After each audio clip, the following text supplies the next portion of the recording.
En esta presentación encontrarás la estructura del tejido conjuntivo, el cual está constituido por la sustancia fundamental amorfa, fibras y células. Centraremos nuestro trabajo en las células del tejido conectivo. Cuando hablamos de las células del tejido conectivo nos referimos a dos tipos de células, a las células fijas y a las células migrantes. Las células fijas, como su nombre indica, son las células que son relativamente estables, que se mueven muy poco o casi nada, a comparación de las células migrantes, que estas células, que están compuestas por los leucocitos, se encuentran en constante circulación, ya sea por los vasos sanguíneos, linfáticos o por los órganos linfáticos, y llegan al tejido conectivo, es decir, migran, tal como su nombre lo indica. Hablando de células fijas, podemos decirlo, encontramos los fibroblastos, adipocitos, células madre mesenquimáticas, macrófagos y mastocitos. La principal célula del tejido conectivo es el fibroblasto. El fibroblasto es el que se encarga de la secreción de los tres tipos de fibras, las fibras colágenas, las fibras elásticas y las fibras reticulares, así como los carbohidratos complejos que constituyen la sustancia fundamental. Los adipocitos son las células adiposas, las células madre mesenquimáticas, los macrófagos o histocitos y los mastocitos, que son así como podríamos decir primo hermano de los basófilos. Estos mastocitos secretan unos gránulos que contienen algunas sustancias importantes que se asocian con reacciones de hipersensibilidad inmediata, alergia y anafilaxia. Estas sustancias son histamina, heparina, leucotrieno, factor quimiotáctico para los eosinófilos y serinoproteasa. Cuando hablamos de las células migrantes, les decía que nos referíamos a los leucocitos. Aquí tenemos los neutrófilos, eosinófilos, basófilos, los linfocitos, monocitos y los plasmocitos.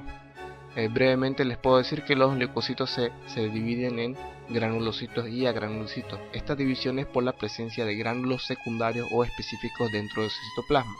Los neutrófilos, eosinófilos y basófilos son leucocitos granulocitos, mientras que los linfocitos y monocitos son leucocitos agranulocitos. Los plasmocitos son linfocitos B. Son células que derivan de los linfocitos B. Son linfocitos B activados, en otras palabras. Tengo que mencionar los macrófagos, que son monocitos. Son células que derivan de los monocitos. Estos conforman el sistema fagocítico mononuclear.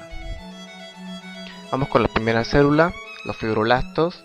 Decíamos que el fibroblasto es la principal célula del tejido conectivo, es la más abundante. ¿Qué es lo que se va a ver? Lo que se va a apreciar en una placa, en un corte, son sus núcleos. Aquí tenemos uno, otro. Entonces estamos identificando los fibroblastos. Estas células tienen una forma de un uso, una forma fusiforme, pero no se la puede identificar más que su núcleo, que es el que se tiñe. Y estos fibroblastos por lo general están cerca de las fibras colágenas, que, como ya deben saber, son las fibras más abundantes del tejido conectivo. Aquí están los apuntes. Aquí otra imagen, lo que está con la letra C, aquí, acá y acá, son las fibras colágenas, y lo que indican las flechas son los núcleos de los fibroblastos, que están bien cerca. Estas células están cerca de las fibras colágenas, que son secretadas por este tipo de células. Hablando de los adipocitos, son relativamente fáciles de identificar. Tejido graso existe de dos tipos, multilocular y unilocular. En este caso es unilocular, que es el que predomina en el adulto, y unilocular porque este adipocito almacena una gota de lípido neutro dentro de su citoplasma. Entonces, los adipocitos son células que derivan de las células madres mesenquimáticas y que se encargan del almacenamiento de lípidos neutros.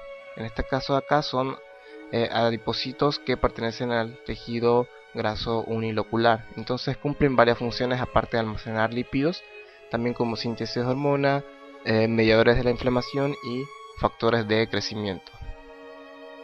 Aquí tenemos una imagen. Decíamos que es un adipocito que, unilocular, tiene una gota de lípido dentro del citoplasma, y al almacenar una gota de lípido grande, esta desplaza el núcleo hacia la periferia. Aquí el núcleo está bien condensado, está desplazado hacia la periferia porque este adipocito almacenó una gota de lípido dentro de su citoplasma. Pasamos con la siguiente célula, los macrófagos, que son células que derivan de los monocitos, que constituyen el sistema fagocítico mononuclear. Entonces estos macrófagos son las células que se encargan de la fagocitosis en el tejido conectivo. También se los puede llamar histocitos, así que no importa, los macrófagos del tejido conectivo son histocitos.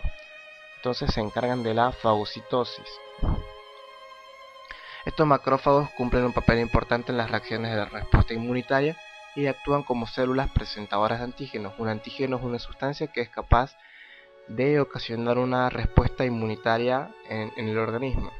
Estos macrófagos reciben diferentes nombres de acuerdo al lugar o tejido donde se encuentren. Por ejemplo, en los ganglios linfáticos, en el vaso, en el timo y en la médula ósea se denominan macrófagos, solo macrófagos. Y ya en el hígado, en el tejido óseo, en el aparato respiratorio y en la epidermis reciben diferentes nombres.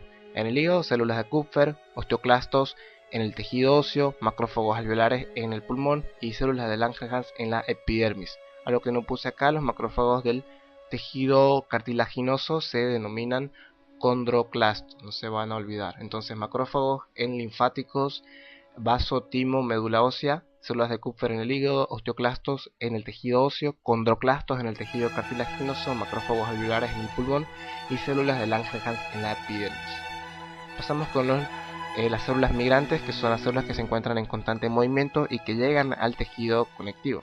Tenemos los neutrófilos, que son leucocitos granulocitos, son los más abundantes de todos los leucocitos, constituyen aproximadamente un 40-70% de las células de la serie blanca.